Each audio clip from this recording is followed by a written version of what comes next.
Hello, welcome to Jai creations, a unique art studio. मागच्या दोन्ही व्हिडिओजमध्ये आपण स्टँडर्ड ग्रिप आणि लूज ग्रिपबद्दल बोललो. आज आपण ओव्हरहेड ग्रिपबद्दल बघूया.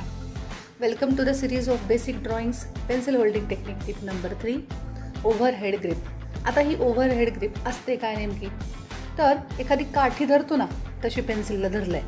म्हणजेच काय, खूप लांब पण नाही, खूप टोकाच्या जवळ पण नाही, पण जिथे तुम्हाला कम्फर्टेबल असेल तिथे अंगठा, पहिली 2 बोटं अशी 3 बोटांमध्ये ह्या चिमटीत, या 3 बोटांच्या चिमटीत पेन्सिलला धरलंय आणि शेवटची 2 बोटं आपण पेपरवरती स्थिर केली. या होल्डिंग टेक्निकला ओव्हरहेड ग्रिप म्हणतात. आता याने ड्रॉ कसं करायचं? कठीण आहे थोडं, पण सरावानी नक्की जमेल. ओव्हरहेड ग्रिपमुळे आपल्याला परत लूज ग्रिपसारखंच खूप छान छान रेखाटनाच्या लाईन्स, लूज लाईन्स खूप चांगल्या पद्धतीने काढता येतात.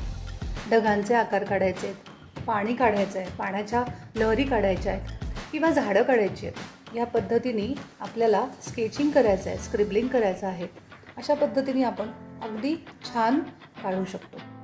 मला ही ओव्हरहेड ग्रिप मधल्या आणि अंगठी घालतो त्या बोटाच्या आधाराने धरायला सोपी जाते. तुम्हाला तशी धरता आली तर तशी धरा, नाही तर जसं मी सांगितलं अशी धरा. कुठल्याही पद्धतीने पण पेन्सिलीच्या वरच्या बाजूने धरलं तर त्याला ओव्हरहेड ग्रिप म्हणतात.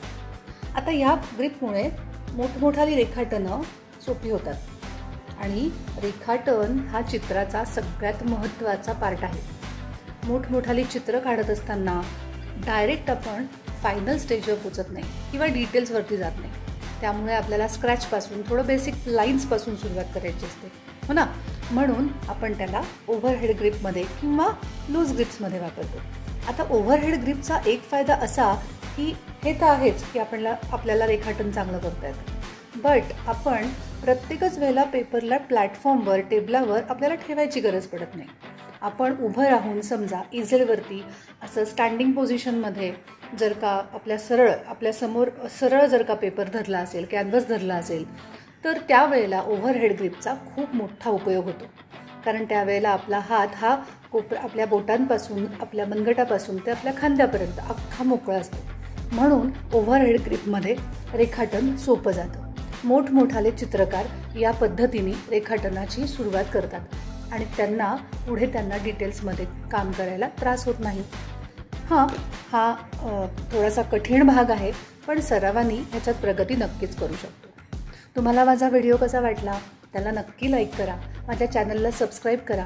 असेच छान छान टिप्स आणि टेक्निक्स घेऊन मी पुढे येते आहे.